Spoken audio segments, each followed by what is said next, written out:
Сургамжит өгүүлэлэг. Цойрой.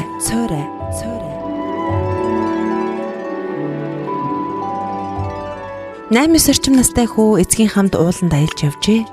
Гэтэл хүү гинэт халтран унаад өвдсөндөө болон ёо гэж орилжээ. Гэтэл дуун цорайтан эргэн сонсогдчихжээ. Хүү хин нэгэн бас ёо гэж орилохыг сонссон байгаа юм. Өмнө нь ийм зүйл огт таарлаж байгаагүй тул гайхан "Чи хинбэ?" гэж хашгирав.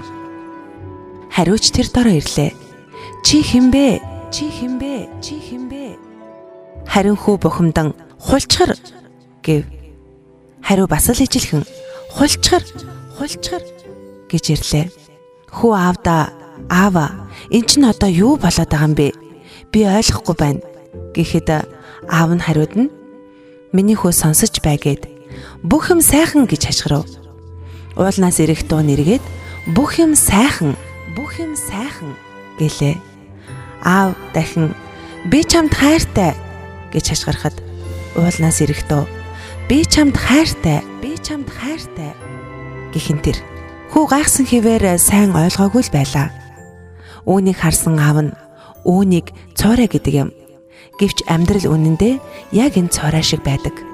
Чиний хийсэн бүхэн чинь эргээд чам дээр тэр хэвээрээ тусдаг.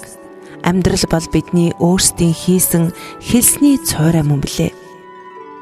Амьдралыг сайхан байлгаж муу муухайгаас цэвэрлэхийг хүсэж байгаа бол өөрийнхөө сэтгэлийг сайхан байлгаж муу муухайгаас цэвэрлэх хэрэгтэй. Бусдыг өрөвч зөөлөн байгаасай гэж хүсэж байгаа бол эхлээд өөрөө өрөвч зөөлөн байх хэрэгтэй. Амьдрал гэдэг чи түүнд юуг нь эргээд яг түүнийг чамд өгдөг чамтай гэж хэлжээ.